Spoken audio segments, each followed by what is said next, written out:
जय श्री राम दोस्तों, स्वागत है आपका अपने YouTube चैनल संस्कृत धारा में और मैं हूं आपका अपना MD शास्त्री।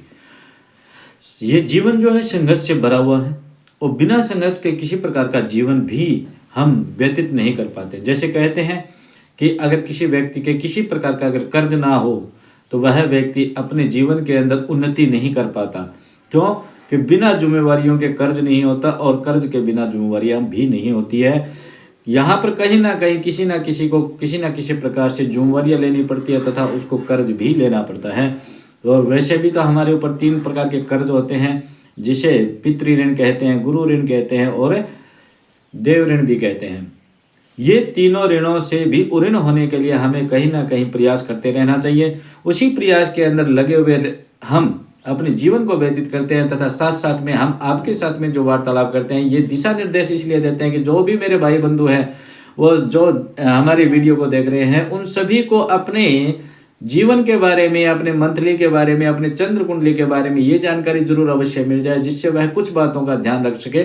और हम यहाँ पर जो बात करते हैं वो चंद्र कुंडली की बात करते हैं, जिसके कारण से मैं आपसे पहले भी हमेशा हर वीडियो में कहता हूँ कि चंद्र कुंडली का मतलब है नाम राशि के आधार पर। और आपको पता है एक राशि के बहुत सारे लोग होते हैं, लाखों करोड़ों लोग होते हैं, सबके ऊपर एक जैसा प्रभाव पड़ना कोई जरूरी नहीं है, परंतु हाँ सब पर कहीं ना कहीं प्रभाव दिखता है, ये अवश्य कह सकते हैं हम यहाँ पर चंद्र कुंडली के आधार पर बात करते हैं। अगर आपको अपनी कुंडली का विश्लेषण करवाना हो और अभी तो 9 वर्ष आ रहा है, तो 9 वर्ष की आप सभी को बहुत बहुत हार्दिक शुभकामनाएं।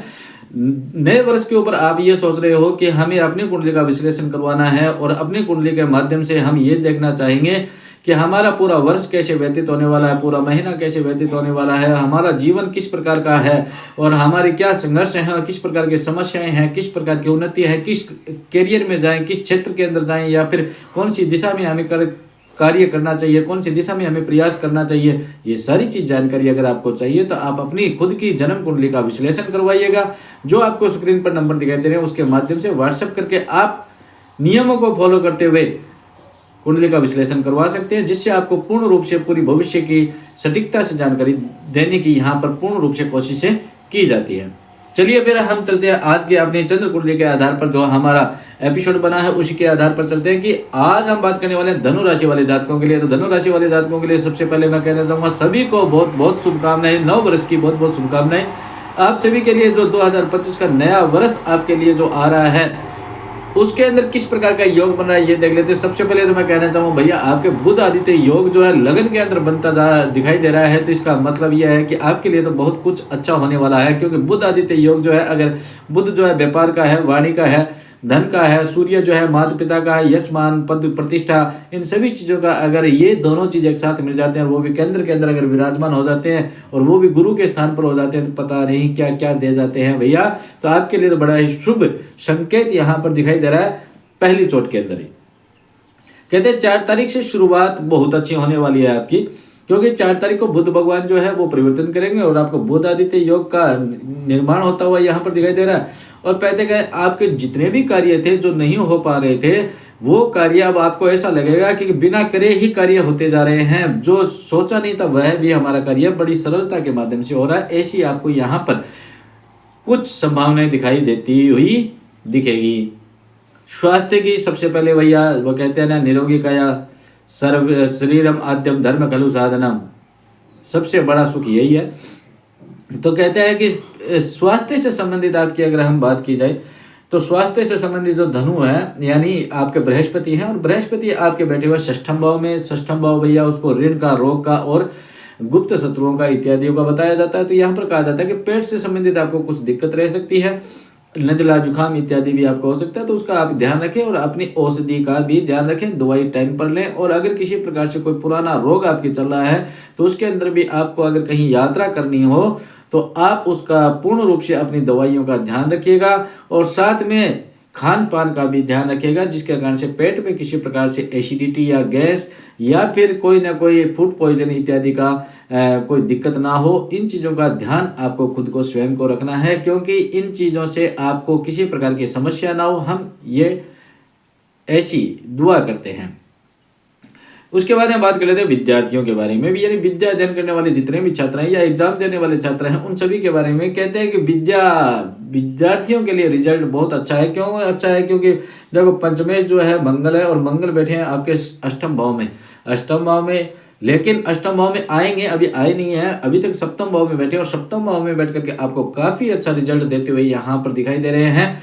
सप्तम भाव में अगर बैठे हैं और पंचमेश होकर के बैठे हैं तो भैया आपको काफी अच्छा रिजल्ट यहाँ पर देंगे। 21 जनवरी के बाद में ज्यादा अच्छा होगा आपकी पढ़ाई में और कह सकते हैं नौकरी में, एग्जाम की क्लियरिटी में काफ़ी अच्छा रिजल्ट देते हुए यहाँ पर मंगल भगवान दिखाई दे रहे हैं। और मैं कहना चाहूँगा विद्यार्थी के जितने भी बच्चे हैं उनके अंदर थोड़ा सा क्रोध दिखाई दे सकता है, क्योंकि यहाँ पर थोड़ा सा क्रोध इसलिए कि मंगल जो अग्नि तत्व है, तो मंगल का स्वभाव अगर थोड़ा सा हमारे अंदर आता है ना तो वहाँ पर क्रोध और चिड़चिड़ापन दिखाई दे सकता है। तो उसको थोड़ा सा शांत रखिएगा और अपने पढ़ाई के लक्ष्य पर ध्यान रखिएगा, आपके लिए मंगल बहुत ही शुभ यहाँ पर दिखाई दे रहा है। प्रेम संबंध की बात करें, जो लव रिलेशन वाले जो हमारे भाई बंधु हैं, काफ़ी लोग हैं जो इन चीज़ों के अंदर घुसे रहते हैं, लेकिन मैं सबसे पहले कहना चाहूँगा भैया सबसे पहले अपने लक्ष्य को निर्धारित कीजिएगा, क्योंकि आज की दुनिया जो है ना, आज की दुनिया के अंदर विशेष रूप से सब कुछ अगर किसी को बताया गया ना कि आर्थिक स्थिति अगर जिसकी मजबूत हो, जिसके पास में धन हो, पैसे हो, उसके लिए सब कुछ है, उसके लिए प्रेम भी है, उसके लिए सब कुछ है,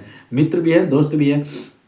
तो सबसे पहले अपने करियर को, अपने आप को किसी स्टेबल की तरफ लेकर के जाइए, अपने आप को कहीं एक ऐसी ऊंचाई पर लेकर के जाइए जहां पर लोग आपको पूछते हुए और आपके पीछे पीछे आए, और यहाँ पूछते हुए आए तो वो उन्नति की बात की जा रही है। यहाँ पर वो दूसरे प्रकार से नहीं हो, कई बार क्या जाता है कोई चोरी भी कर ले तो उसको भी पूछते पूछते आते हैं लोग, ऐसा नहीं होना चाहिए।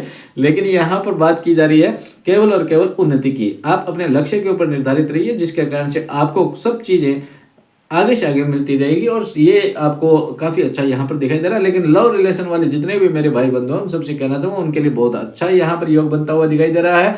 पार्टनर को क्रोध हो सकता है, यानी वो पार्टनर थोड़ा सा जिद्दी या क्रोधी हो सकता है, उसको आप थोड़ा सा शांत रखिएगा। और 21 जनवरी के बाद में आपको विशेष रूप से ध्यान रखना जरूरी है, क्योंकि उसके बाद के अंदर क्या है, शुक्र का परिवर्तन हो जाएगा, और शुक्र का परिवर्तन अगर होगा तो आपको पता है कि फिर शुक्र और मंगल का परिवर्तन होगा। और अष्टम में अगर मंगल हो जाता है तो उसके बाद के अंदर काफ़ी क्रोध और जिद्दीपन आपको दिखाई दे सकता है। तो इसलिए आपको अपने पार्टनर के ऊपर शांति और धैर्य बना करके उसको सही गुड लाइन दे करके आपको ध्यान रखना होगा। संतान पक्ष बात करें तो धनु राशि वाले जातक शायद यहाँ पर ये हो सकता है कि पीछे से लेकर के यानी पिछली वर्ष से लेकर के और अब आगे की अगर हम बात करें, संतान पक्ष से थोड़ा चिंतित हो सकते हैं, नौकरी के विषय में चिंता कर सकते हैं, उनके पढ़ाई के विषय में चिंता कर सकते हैं, उनके भविष्य के बारे में चिंता कर सकते हैं, उनके विवाह के योग के इत्यादि के बारे में चिंता कर सकते हैं। तो भैया यहाँ पर आपसे मैं ये कहना चाहूँगा कि आपकी जो चिंताएं हैं वो धीरे धीरे करके यहाँ पर खत्म होती हुई दिखाई दे रही है। जो समय आने पर आपकी चिंताएं जो है धीरे धीरे करके खत्म हो जाएगी। ये कुछ ज़्यादा बड़ी बात नहीं है, ज़्यादा इसको आप मेंटली कहते हैं ना माइंड के ऊपर लेने की आवश्यकता नहीं है। ये जो समस्या आपको ज़्यादा बड़ी दिखाई दे रही है, ये बड़ी नहीं है, बिल्कुल छोटी सी समस्या है। इसको धीरे धीरे करके अपने आप ही परमात्मा कृपा करेंगे। बस आपको जो उपाय बताए जाए वो उपाय करते रहिएगा। अंत में हम उपाय के बारे में बात भी करेंगे। फिर आते हैं दाम्पत्य जीवन के ऊपर। वैवाहिक जीवन बहुत अच्छा है वैसे तो, लेकिन वैवाहिक योग यहाँ पर विवाह का योग भी बन रहा है भैया। धनु राशि वाले जातकों जिसका भी विवाह नहीं हुआ है ना, उसके लिए 2025 शहनाई लेकर के भी आ रहा है, और इसीलिए आपको बहुत बहुत बधाई हो कि आपको यहाँ पर एक पार्टनर का भी योग मिलता हुआ दिखाई दे रहा है। परंतु धनु राशि वाले जातक जो है उनको मैं ये कहना चाहूँगा थोड़ा सा यह ध्यान रखिएगा, अगर आपके मन में कोई भी गुप्त बातें हैं वो बातें आप किसी भी अनजान व्यक्ति को या कोई भी थोड़ा सा आपका परिचित हो उसके सामने ना खोलें, क्योंकि हो सकता है कि कोई भी व्यक्ति आपका लाभ उठाने की कोशिश करे, तो ऐसा ना करें। भाग्य की बात करें तो भाग्य बड़ा मजबूत है, नए नए अवसर आपको मिलेंगे। जैसे नए नए अवसर की बात मैंने पहले कह दी, शहनाई लेकर के आ रहा है, तो आपकी विवाह का योग नहीं बना तो विवाह का योग बन सकता है, नौकरी नहीं मिली नौकरी का योग बन सकता है, करियर का योग बन सकता है। जो आपको आज तक लग रहा था ये काम नहीं हो सकता, वह काम आपका यहाँ पर सरलता से होता हुआ दिखाई देगा।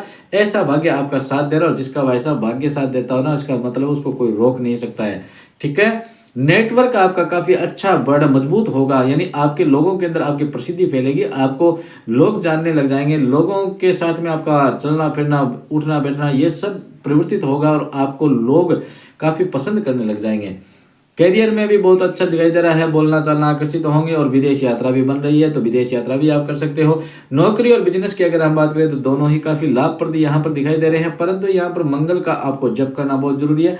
तो मंगल का जप करें तथा साथ के अंदर आप हनुमान चालीसा का पाठ निरंतर करते रहिए। सूर्य भगवान को अर्घ जरूर दीजिएगा, यानी सूर्य को जल जरूर चढ़ाइएगा, उसमें चंदन और चावल डाल करके सूर्य भगवान को जरूर सूर्य अर्घ दीजिएगा, जिससे आपकी काफ़ी समस्याएं जो है वो दूर होती हुई यहाँ पर दिखाई देगी। बाकी अगर आपको सटीकता चाहिए तो आप अपनी खुद की जन्म कुंडली का विश्लेषण करवाइएगा, जिससे पूर्ण रूप से सटीकता आपकी कुंडली से ही पता लग सकता है भैया, क्योंकि यहाँ पर जो ग्रह नक्षत्र बैठे हैं वो गोचर के हिसाब से बैठे हैं, मासिक के हिसाब से बैठे हैं, और आपकी कुंडली में कौन सा ग्रह कहाँ पर बैठा है, किस प्रकार का प्रभाव दे रहा है, वो चीज़ तो बस आपकी कुंडली देखने से ही पता चल सकता है।